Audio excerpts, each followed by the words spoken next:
बिस्मिल्लाहिर्रहमानिर्रहीम। अस्सलाम वालेकुम व्यूवर्स, आज मैं आपको सिखाऊंगी कि लंगर खाने की दाल कैसे बनती है। ये अमूमन इसको कुछ लोग लंगर खाने की दाल भी कहते हैं और ये चूँकि 3 दालों से मिक्स होके बनती है। इसमें मसूर की दाल और ये चने की दाल और तीसरी होती है इसमें माश की दाल छिलके वाली। तो इनको तीनों को आपने हम वज़न लेना है। मैंने क्वार्टर कप लिया है मसूर की दाल का और क्वार्टर कप लिया है चने की दाल का और ये क्वार्टर कप ही मैं लूँगी माश की दाल छिलके वाली। इन तीनों को हम वज़न लेके आपने भिगो देना है। पहले वॉश करें 3-4 पानी से अच्छे से वॉश करके। तो उसके बाद आप इसको रख दें। ये आधा पौना घंटा भीगी रहेगी तो अच्छे से ये गल जाएगी। ये देखें अच्छे से इसको मैंने धोया है 3 से 4 पानियों में और अब मैंने इसको धो के रख दिया। और इसके साथ मैं बना रही हूँ बॉयल्ड राइस। तो ये भी आपने ये तो तकरीबन सबको बनाने आते ही हैं, लेकिन फिर भी मैं आप इसका तरीका बता देती हूँ। जो न्यू लर्नर होती हैं, बाज़ बच्चियाँ जो नया नया पकाना सीखती हैं तो उनके लिए होता है। ये मैंने एक प्रेशर कुकर लिया है और उसमें मैंने पानी डाल दिया तकरीबन 6 से 8 गिलास मैंने डाला है। वैसे मैंने तो अंदाज़े से ही डाला है, लेकिन फिर भी अंदाज़े से बता देती हूँ। 6 से 8 गिलास मैंने पानी डाला है और तीनों जो दालें भीगी हुई थी आधे घंटे के लिए वो मैंने इसमें प्रेशर में डाल दी हैं। अब मैं आपको बताती हूँ कि इसमें जो मसाला जात जाएंगे। इसमें मैंने लिया है ये तकरीबन 2 टीस्पून सॉल्ट है, जिसमें हाफ़ मैं अभी डाल दूँगी जो दाल मैंने बॉयल होने के लिए प्रेशर में रखी है। और एक ये है पत्ता इसका तेज़पात का, इसको मैंने तोड़ लिया और वो डाल दिया है। एक छोटा पीस तकरीबन 1 इंच का इसका दालचीनी का टुकड़ा और 2 मोटी इलायची और साथ में ये ज़ीरा भी मैं हाफ़ डाल रही हूँ। ये 1 टेबल स्पून है। 1 टेबल स्पून या इससे भी थोड़ा कम कर लें, लेकिन ये हाफ़ मैंने उसमें डाल दिया और हाफ़ मैंने रख लिया। ये दूसरा जब मैं मसाला भूनूंगी तो फिर उसमें डाल दूँगी। अब इसको मिक्स करें, हिलाएं और उसके बाद मैंने प्रेशर का ढक्कन लगा दिया। वेट लगा दें, चूल्हा ऑन करें और इसको तकरीबन आप 8 से 10 मिनट के लिए पकने के लिए रख दें। और ये उसके बाद ये एक आप दरमियानी साइज़ की प्याज ली है, इसको मैंने काट के तो चॉपर में डाल दिया है। इसको आप हाथ से भी जैसे चाहें काट सकते हैं, लेकिन मैंने इसको चॉपर से चॉप कर लिया है इससे, क्योंकि ये एक तो जल्दी हो जाएगी और दूसरा ये कि मैं दाल हंडिया में बना रही हूँ तो उसमें प्याज को ब्राउन होने में ज़्यादा टाइम लगेगा, तो इसलिए मैंने चॉपर में प्याज काट ली है।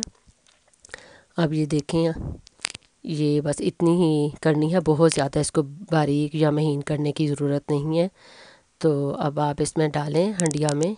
चूल्हा ऑन कर दिया और मैंने इसमें प्याज डाल दी है। अब इसमें मैं डालूँगी ऑयल।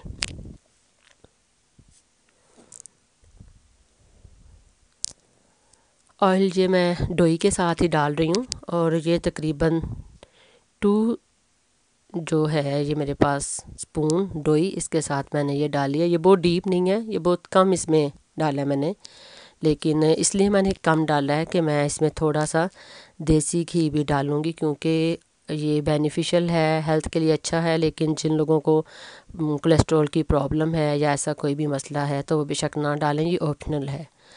मेरे पास सब्जियों में जैसे आलू, बैंगन, गोभी, गोश्त या इस तरह की चीज़ों में डाल देती हूँ। अच्छा, ये सेकंड, अब मैंने 1 गुट्टी जो होती है लहसुन की वो ले ली है और तकरीबन 1.5 इंच का ये अदरक का मेरे पास टुकड़ा है जिंजर का, और 2 मैंने ग्रीन चिली ली हैं। आप चाहें तो ज़्यादा कम भी डाल सकते हैं ग्रीन चिली, लेकिन ये तीखी मिर्च है इस वजह से मैंने ये 2 डाली हैं। और अब इनको भी मैं चॉपर में डाल के तो क्रश कर लूँगी। और इसमें थोड़ा सा पानी ऐड कर दें ताकि उससे ये होगा कि जो अदरक के पीसीज हैं वो अच्छे से ग्राइंड हो जाएंगे और वो फिर मुंह में नहीं आते। बाज़ लोग पसंद नहीं करते कि अदरक या लहसुन की कोई इस तरह मुंह में आए। तो ये इसको मैंने अब ग्राइंड कर लिया है और ग्राइंड करके तो फिर मैं जब प्याज ब्राउन होगी तो फिर इसको उसमें ऐड करूँगी। अभी थोड़े बीट हैं, इसको थोड़ा सा मैं और चलाऊँगी।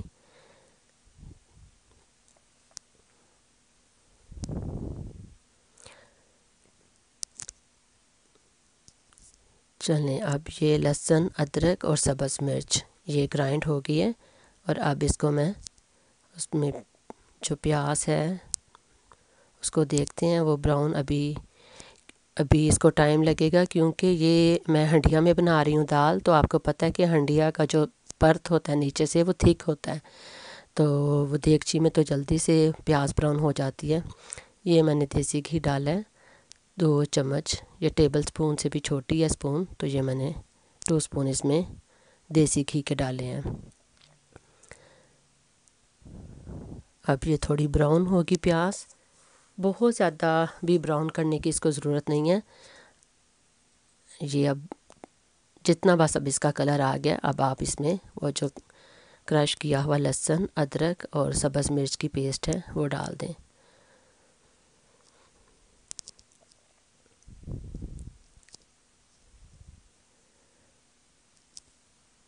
बस इसको अब आप अच्छे से मिक्स करें, हिलाएं।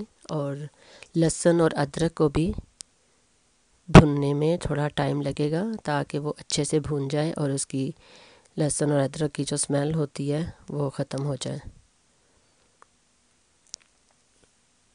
अब इसके साथ ही मैंने चावल रखे हुए हैं, बॉयल्ड राइस बना रही हूँ इसके साथ। और तीसरी वो कुकर मैंने पीछे कर दिया है। इस तरह से ये कि आपका एक टाइम से अगर आप बनाएं तो आपका टाइम भी बच जाता है और आपकी कुकिंग भी जल्दी से हो जाती है। अब ये चावलों का पानी बॉयल होने लग गया और अब इसमें मैं राइस डाल दूँगी। ये बहुत सिंपल सा तरीका है और लेकिन बहुत अच्छा और मज़ेदार रेसिपी बनती है आपकी, तो आप ज़रूर इसको ट्राई करें। ये चावल अब इसमें मैं डालूँगी, नमक डाल दूँगी इसमें। सॉल्ट मैंने डाला है 2 टीस्पून और थोड़ा सा मैं और मज़ीद डाल दूँगी, क्योंकि अमूमन 1 कप अगर एक दरमियाना कप अगर हो चावलों का तो उस हिसाब से 1 टीस्पून ही डालते हैं। लेकिन आजकल ये जो बाज़ार से इस दफ़ा हम सॉल्ट लेके आए हैं, इसमें नमकाहट बहुत कम है। जो ज़्यादा मुझे अमूमी जितना मैं आमतौर पर डाला करती हूँ उससे मुझे थोड़ी ज़्यादा ही डालना पड़ता है। तो आप अपने नमक के हिसाब से डालें, ये ना हो कि आप ज़्यादा डाल दें तो वो नमकीन हो जाए और फिर ना खाया जाए। और ये थोड़ा सा अंदाज़े से मैंने ऑयल भी डाल दिया है, आप 2 से 3 टेबल स्पून इसमें ऑयल डाल दें। उसको चावलों को हिला के ऊपर उसके ढकना दे दें। और अब ये देखें आपके सामने ये प्याज के साथ ही लहसुन अदरक अच्छे से ब्राउन हो गया है। और अब इसमें वो जो मैंने मसाले बाकी छोड़े हुए थे, नमक है, मिर्च है, हल्दी है और वो सूखा धनिया, वो मैंने इसमें ऐड कर दिया है। बाकी इसमें गरम मसाला वो मैं एंड पे डालूँगी, धनिया जब दाल तैयार हो जाएगी। थोड़ा सा पानी का तड़का लगाएं मसाले डालने के बाद, ताकि मसाले जल ना जाएं। और इधर ये देखें साथ ही हमारे चावल तैयार हो रहे हैं और चावल तकरीबन पानी उनमें ड्राई हो गया है। और अब इसको मैं दम पे लगा दूंगी।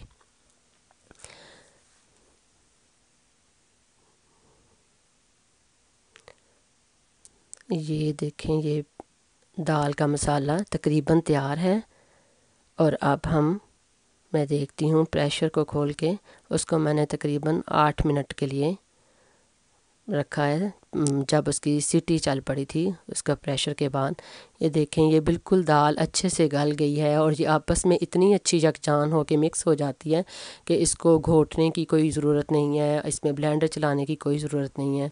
आपके सामने ये देखें 8 मिनट में, ये तकरीबन 8 लगा लें आप, या अगर आपकी आंच का भी हिसाब होता है, मैंने पीछे वाले चूल्हे पे रखी हुई थी प्रेशर, तो उसका आंच फ्रंट चूल्हे से थोड़ी कम है। तो इस वजह से आंच का भी ध्यान रखें, ये ना हो कि आपका चूल्हा बहुत तेज़ हो और बड़ा चूल्हा हो और आप उसको टाइम ज़्यादा दे दें या कम दें। ये देखिए मैंने इसको मिक्स कर लिया है, प्रेशर की दाल उसमें डाल के हंडिया के अंदर मसाले में। अब आप पे ये डिपेंड करता है कि आपने इसको और अगर थिक करना है तो थोड़ी देर उसको चला के चूल्हे पे हल्की आंच करके तो उसको पकने दें। और अगर आप नान के साथ या रोटी के साथ खाना चाहते हैं तो थोड़ा इसको थिक कर लें। और अगर मैंने आपको पता है कि आज राइस बॉयल किए हैं साथ, तो इसलिए मैंने इसको इससे ज़्यादा थिक नहीं किया। अब इसमें मैंने कटा हुआ धनिया और साथ इसमें मैंने गरम मसाला 1 चम्मच, एक टीस्पून, उससे थोड़ा सा लेस वो मैंने डाल दिया है। और अब ये चावल रेडी हो गए हैं और अब आपके सामने मैं इसको दाल को निकाल के गार्निश करके आपको दिखाती हूँ। ये मैं कुछ जल्दी में भी हूँ क्योंकि मेरे हस्बैंड ने जॉब पे जाना है और वो पहले मैं उनको खाना दे दूँगी ताकि वो खाना खा के जॉब पे जा सकें। तो इसलिए मुझे बहुत ज़्यादा टाइम नहीं मिला कि मैं निकाल के तो अंदर टेबल पे रख के तो दिखाऊं, इसलिए मैंने किचन में ही निकाल दिया और निकाल के आपको दिखाती हूँ। ये व्यूवर्स बहुत अच्छी, बहुत मज़े की दाल बनती है और इसके बेनिफिशियल भी है, हेल्थ के लिए भी बहुत अच्छी है। ये ऊपर मैंने थोड़ा सा धनिया जो बचा था वो डाल दिया है। और फिर उसके बाद ये जब मैं मसाला भून रही थी तो थोड़ी सी हल्की सी आधा टेबल स्पून मैंने तरी निकाली थी क्योंकि मेरे हस्बैंड को पसंद है कि ऊपर थोड़ा सा दाल के ऊपर हल्की सी तरी हो। तो वो फिर मैंने वो मसाले में पका हुआ ऑयल होता है इसलिए उसको कोई प्रॉब्लम नहीं है। बाज़ लोग डालते हैं इस तरह से सारे सालन के अंदर भी, जैसे हलीम को तड़का लगाया जाता है। तो ये मैंने पहले से ही निकाल लिया था। तो अब ये देखें नाज़रीन व्यूवर्स, अब ये दाल और चावल तैयार हैं। इंशाल्लाह ऐसी वीडियोस अपलोड करती रहूँगी। और अगर आपको मेरी ये वीडियो अच्छी लगी हो तो वीडियो को लाइक करें और मेरे चैनल को सब्सक्राइब करें और बेल आइकॉन को प्रेस करें ताकि आपको मेरी आने वाली वीडियोस मिलती रहें। रेसिपी ट्राई करके मुझे कमेंट सेक्शन में ज़रूर बताइएगा। दुआ में याद रखें। इंशाल्लाह फिर मुलाकात होगी। अल्लाह हाफ़िज़।